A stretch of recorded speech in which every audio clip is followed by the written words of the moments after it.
श्री शिवाय नमस्तुभ्यं। भोलेनाथ और माँ पार्वती की कृपा से आप और आपके परिवार की रक्षा होती रहे, आप सभी की मनोकामनाएं पूर्ण हो। आज भी आप सावन मास महात्म्य के अलावा भगवान शिव के दिव्य ज्योतिर्लिंग की कथा सुनेंगे। महादेव जी कहते हैं, हे पार्वती, संबद्ध दित्य के उत्तर दिशा में कपालेश्वर विराजमान है। उनका दर्शन करने से मनुष्य अश्वमेध यज्ञ का फल प्राप्त कर लेता है और पूर्व जन्म के पापों से भी मुक्त हो जाता है।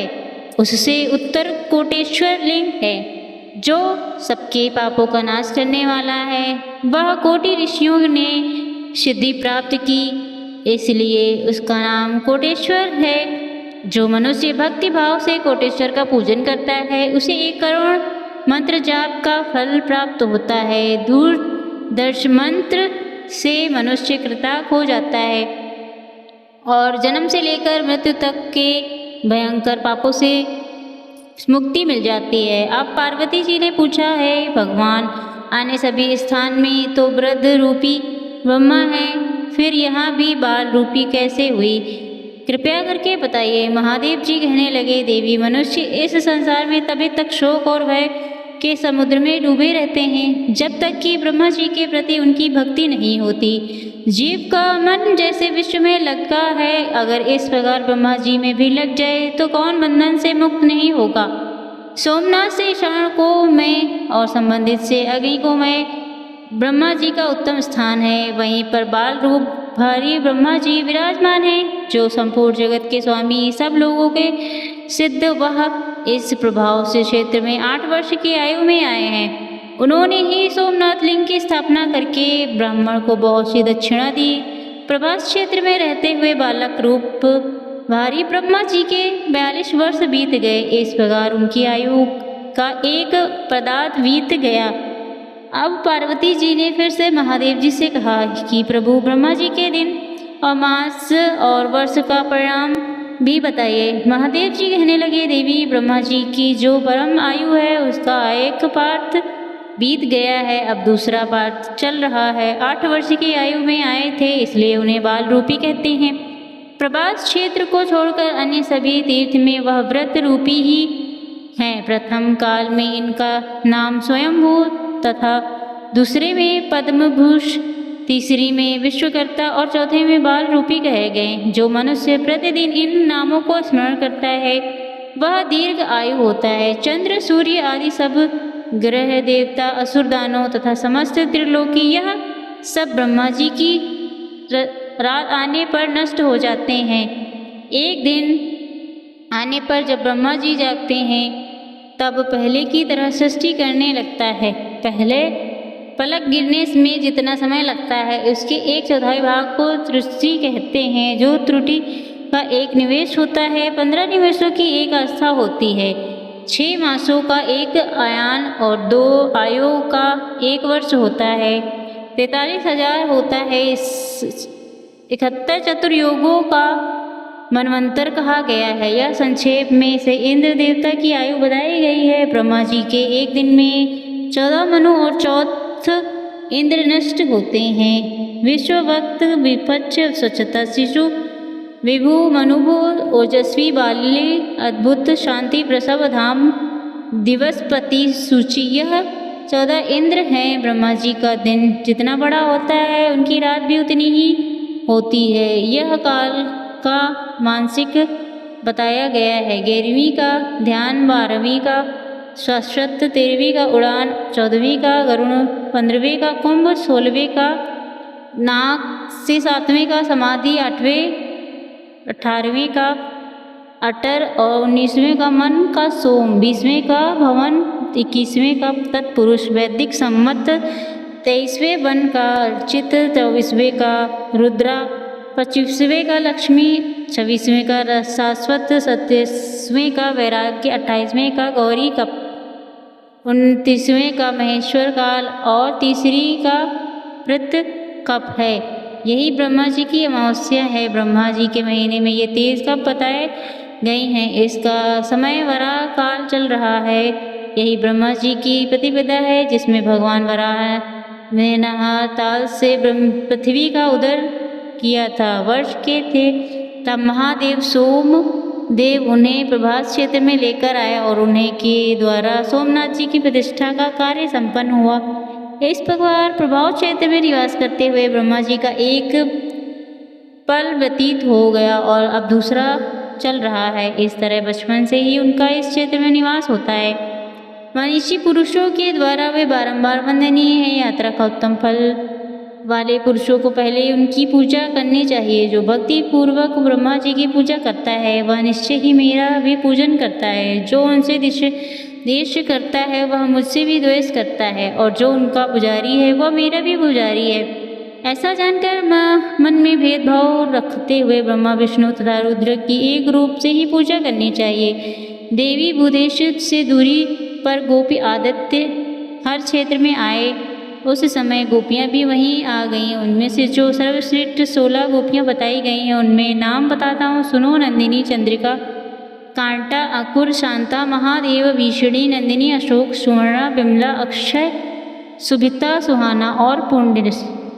ये हंस अर्थात श्री कृष्णचंद्र की कलाएँ मानी गई हैं। परमात्मा श्री कृष्ण की हंस हैं और उनकी ही ये शक्तियाँ हैं। श्री कृष्ण चंद्र स्वरूप हैं और यह गोपियाँ उनकी कलाएँ हैं। उपयुक्त 15 कलाओं के शिवा मानिनी उनकी 16वीं कला है। जो पुरुष इस प्रकार जानता है उसे वैष्णव जानना चाहिए। कृष्ण की आज्ञा लेकर उस क्षेत्र में निवास करने वाले नारद आदि मुनियों के सहयोग से विधि पूर्वक भगवान सूर्य की स्थापना की और नाना प्रकार के दान दिए। भगवान सूर्य का नाम गोपियों आदित्य रख दिया।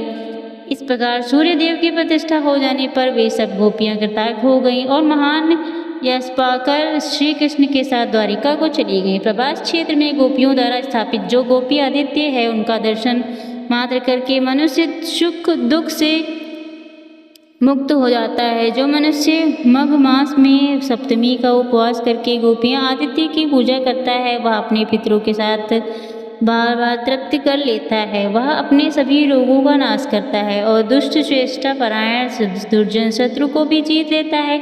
सप्तमी को तेल का स्पर्श न करें, नील रंग का वस्त्र न पहनकर स्नान न करें और कहानी किसी के साथ विवाह भी न करें। ब्रह्मा नील का रंग हुआ वस्त्र अपने अंगों में धारण कर लें। जो रात दिन उपवास करते हैं पंचगांव पीने से यह शुद्ध होता है। अगर किसी ब्राह्मण के रोम कृपण में नील के रस का अर्थात नील मिश्र जल का प्रवेश हो जाए तो वह पतित हो जाता है और 3 कुक्ष व्रत करने पर ही उनकी शुद्धि होती है। अगर ब्राह्मण भूल से भी नील वृक्षों के बीच से निकल जाएं तो वह दिन रात उपवास करके पंचगांव पीने पर शुद्ध होता है। अगर ब्राह्मण के शरीर में नील की लकड़ी गड़ जाए और रक्त दिखाई देने लगे तो उसे चंद्रयान व्रत करना चाहिए। देवी जो जाने में नील का दातों कर लेता है वह 2 बार कच्छ व्रत करने पर उसे पापों से शुद्ध हो जाता है।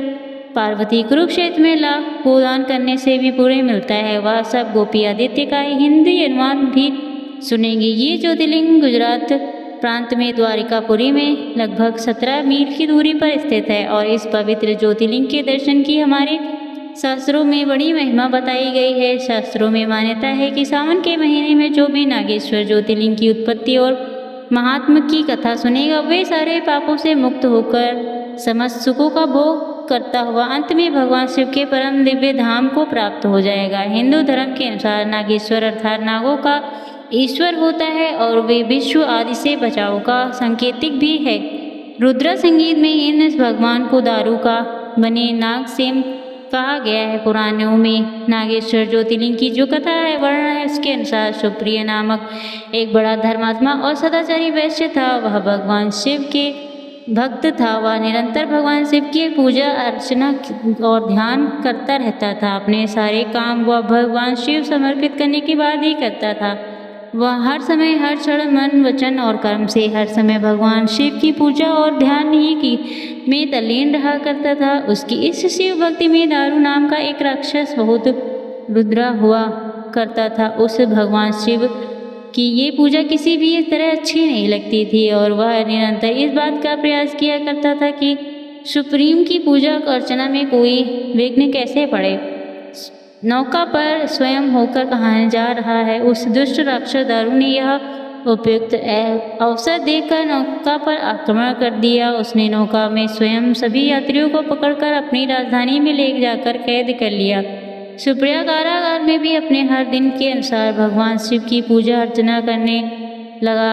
अन्य यात्रियों को भी वह भक्ति की प्रेरणा देने लगा। कारागार में जा पहुंचा, वहां सुप्रिया बंद था। उसी समय भगवान शिव के चरणों में ध्यान लगाए वह दोनों आंखें बंद किए बैठा था। उस राक्षस ने उसकी ये मुद्रा अच्छी नहीं लगी। भीषण स्वर में उस क्रोध से तैरते हुए कहा, अरे दुष्ट वैश्य, तू आंखें बंद कर इस समय कहाँ कौन सा उपद्रव और षड्यंत्र करने की बात सोच रहा है। उसके ये कहने पर भी धर्मात्मा शिव भक्त सुप्रिय की समाधि भंग नहीं हुई। अब वो दारू राक्षस क्रोध में एकदम पागल हो उठा और क्रोधित होकर जैसे ही सुप्रिय का वध करने के लिए आया तो उसे देखकर भगवान शिव से रक्षा करने की विनती करने लगा। अपने सच्चे भक्त की पूर्ण विश्वास से भरी हुई विनती सुनकर भगवान शंकर जी उस चरण से उसे कारागार में एक ऊंचे स्थान पर चमकते हुए सिंहासन पर स्थित होकर ज्योतिर्लिंग के रूप में प्रकट हो गए। तब अपने भक्त की रक्षा करने के लिए भगवान शिव ने पशु पदस्त्र से दारुका और उसके सैनिक अस्त्र शस्त्र को नष्ट कर उन सभी का वध कर दिया। वैसे सुप्रिय उस ज्योतिर्लिंग का विधिवत पूजा किया और फिर भगवान शिव से इसी स्थान पर स्थित हो जाने का आग्रह किया।